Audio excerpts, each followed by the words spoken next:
Welcome to the quick hitter version of the Mike Wise Show from Pure Hoops Media. In this featured discussion from part 2 of our 4-part series on the North Carolina basketball family, our panel of George Karl, George Lynch, and Matt Doherty tell my producer and co-host Bruce Bernstein that certain other schools say they have a basketball family, but it doesn't compare to Dean Smith's family. It's real to this day. I'm 59 years old. I finished playing there in '84.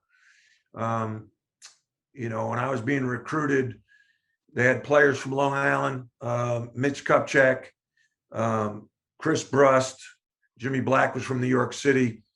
And I remember after my first year, I think it was, Mitch had a camp on Long Island at CW Post, which was about 20 minutes from my house. And I worked at his camp. And Mitch came to my house after camp to have dinner with my family. We grilled burgers.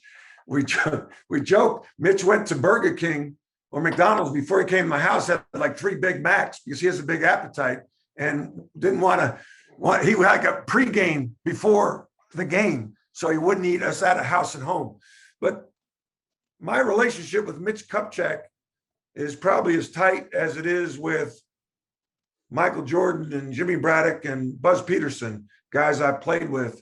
Michael Corrin, one of my favorite players of all time, and one of the reasons I fell in love with North Carolina. George Lynch. George and I do a podcast together. I called the basketball office yesterday, called Sean May, who I recruited and coached at North Carolina. There's a player that was, having some problems, and I called for him, that player who I never even met. The Carolina family is real, and I think it creates a lot of jealousy with a lot of other teams because nobody's got it like we've got it. George Lynch, Duke tried to copy this, didn't they? But it's not quite the same with those Dukies, is it? No, not at all. When you sent that brotherhood message earlier, it kind of took me back to, I was in Chapel Hill maybe a couple of years ago, and we were sitting around, and a couple other guys, like Coach Doherty said, I'd never played with. I knew him, and I knew him just by being a part of the family.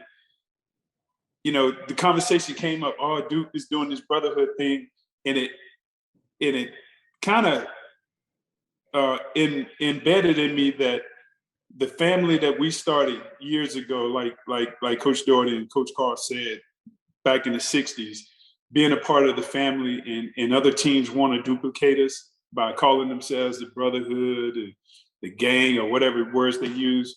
I think we are truly a family. And it started back when you first came on campus as a high school senior or junior. And Coach Smith said, look, these are the guys that's going to take you out. They're going to recruit you, and if they like you enough to bring you a part of the family, then we will have you as a team. And he was true about it. I remember coming in as a high school senior, highly recruited, like Coach Doherty said. Everybody's McDonald's All-Americans. King Rice, Rick Fox, Kevin Madden took me around, and they kept mentioning this is a family, Luckily enough, they liked me enough that they wanted me to be a part of the family. And then I continue to remember me being a junior and senior, taking the freshmen out in high school season. That's how we recruited them on being a part of the family. Coach Karl, you're the older brother in this version of the family in this show here. What does the UNC family mean to you? And can it, it's often copied, but never really duplicated, right? I don't think we're giving enough service. I mean, Matt and George are telling good stories, but it's unbelievable.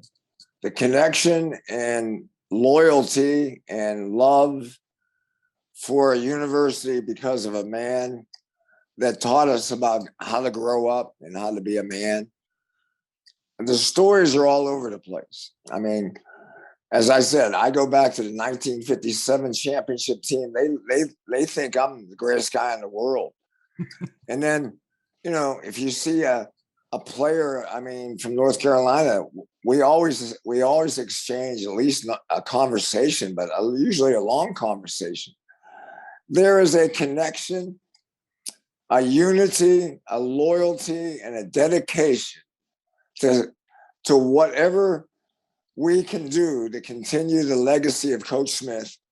And I'll also say, I think Coach Guthridge and Coach Williams, I mean, all three of them are true Tar Heel coaches that we love, and we will do anything for.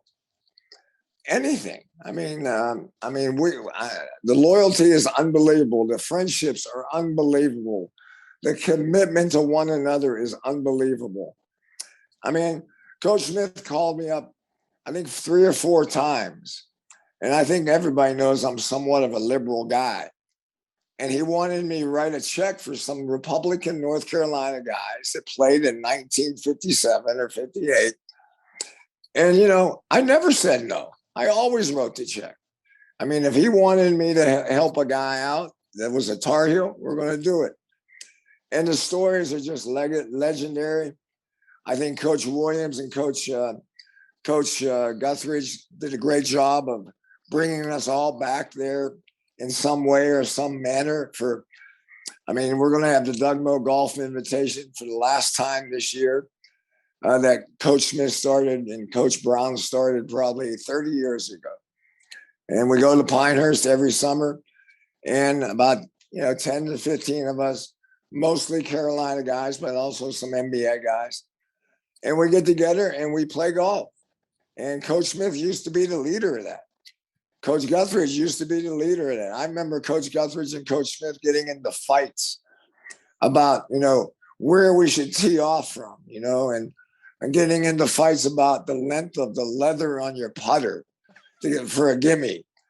I mean, I loved it because Coach Smith and Coach Guthridge they act like they're not competitive, but to be honest with you, they're competitive SOBs to a big time level.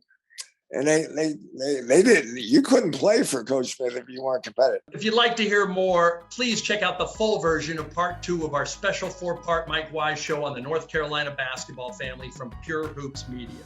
You can also check out some video segments on the Pure Hoops Media YouTube channel.